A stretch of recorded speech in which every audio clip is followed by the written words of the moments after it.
Halo semuanya, kembali lagi bersama kami kelompok 4. Nah, jadi di sini kami akan membahas tentang dampak-dampak penjajahan di negara kolonial berdasarkan bidangnya. Sebelumnya, perkenalkan anggota kelompok kami yaitu Christian Namit Parsauran Purba, Fernanda Enggar, Mufli Zaki Al-Faiz, Muhammad Kenzi Adelard, Muhammad Razi Irfansyah, Muhammad Rizky Maulana, Naifa Syaki Hidayat, Sandi Saputra, Sri Rahayu Bintan Anisarianto.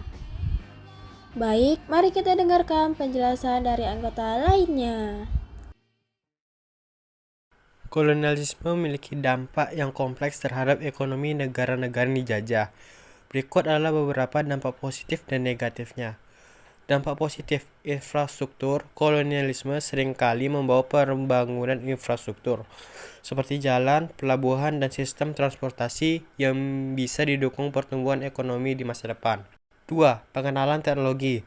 Negara kolonial sering membawa teknologi dan metode pertanian baru yang meningkatkan produktivitas. 3. Perdagangan global.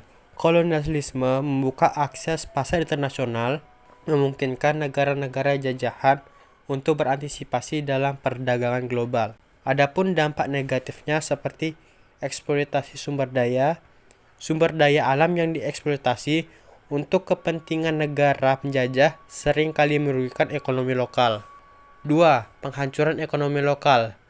Banyak industri lokal yang hancur karena persaingan dengan produk impor dari negara kolonial. 3. Ketidakadilan sosial. Ketidaksetaraan ekonomi meningkat dengan kekayaan terakumulasi di tangan penjajah, dan sedikit sekali yang tersisa untuk penduduk lokal.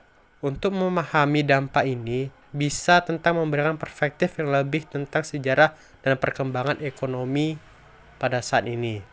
Contoh seperti ada pabrik gula Junawa, ada gedung Bank Indonesia, dan ada pasar baru dari Jakarta.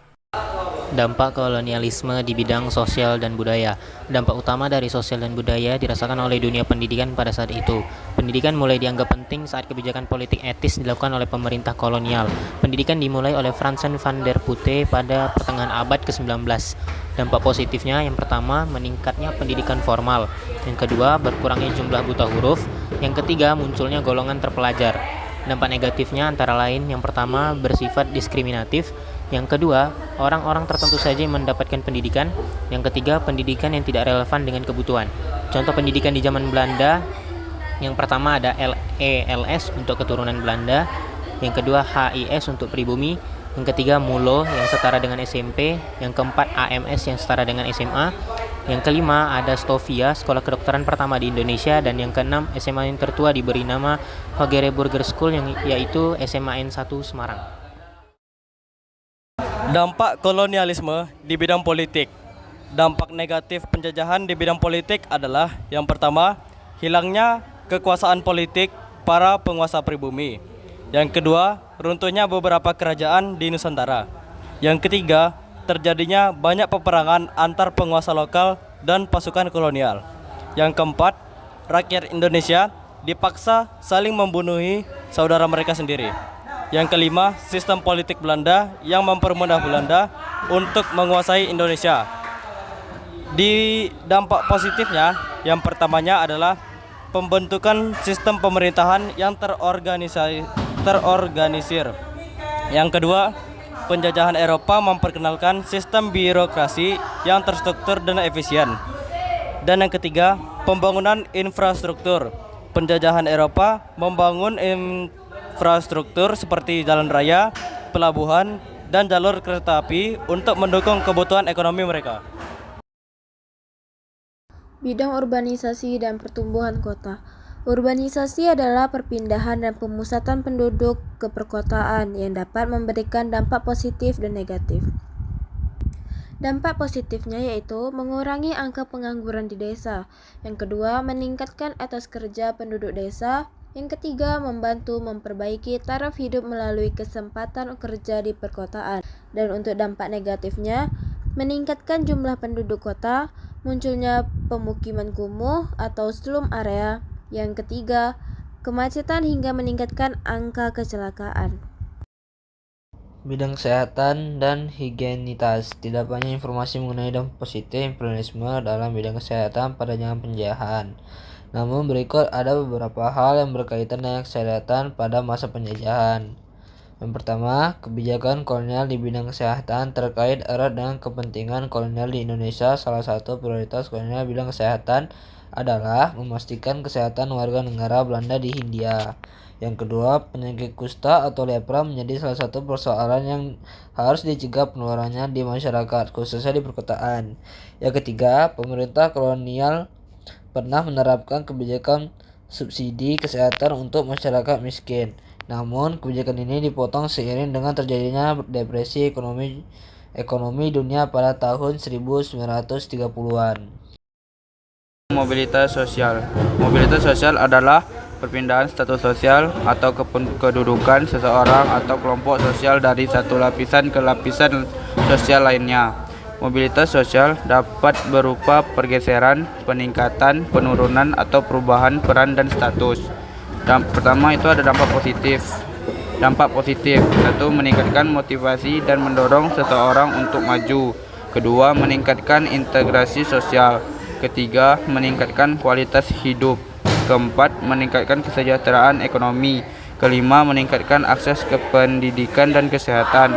Keenam, meningkatkan persepsi diri dan kemandirian.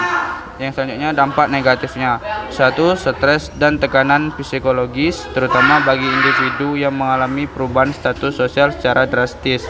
Kedua, kecemasan. Kecemasan akan terjadi penurunan status sosial bila terjadi mobilitas menurun. Yang ketiga, ketegangan. Ketegangan dalam menjalani peran baru dari sistem jabatan yang meningkat. Keempat, konflik dan perpecahan. Penolakan oleh kelompok masyarakat dengan status yang sama dapat menyebabkan konflik dan perpecahan di dalam sosial masyarakat. Yang kelima, hilangnya ikatan sosial dan komunitas. Orang-orang menjauh dari sistem penduduk mereka. Yang terakhir, meningkatkan ketimpangan pendapatan. Mobilitas sosial dapat menyebabkan ketimpangan pendapatan. Bidang munculnya sentimen rasial.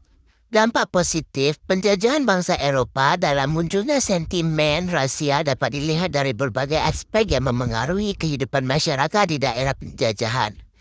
Penjajahan memang membawa ketidakadilan dan diskriminasi berbasis ras. Sentimen rasial yang muncul sebagai akibat penjajahan masih membekas hingga sekarang. Namun di balik itu, ada beberapa kontribusi yang dianggap positif, mulai dari infrastruktur hingga pengembangan teknologi. Selain itu, sentimen rasial dapat menimbulkan dampak negatif, di antaranya masalah kesehatan mental. Masalah kesehatan mental ini mengalami diskriminasi rasial dapat menyebabkan kesehatan mental yang lebih buruk. Diskriminasi rasial di tempat kerja, toko, dan pemerintahan dapat menyebabkan tekanan psikologis yang tinggi atau sangat tinggi. Selanjutnya, untuk kesenjangan sosial. Sistem kasta yang diterapkan Belanda selama masa penjajahan dapat menciptakan kesenjangan sosial yang besar antara orang Indonesia pribumi dan orang Belanda atau keturunan Belanda.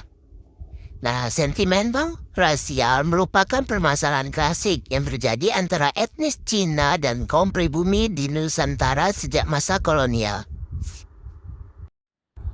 Baik, segitu saja penjelasan dari kami. Mohon maaf apabila ada salah kata.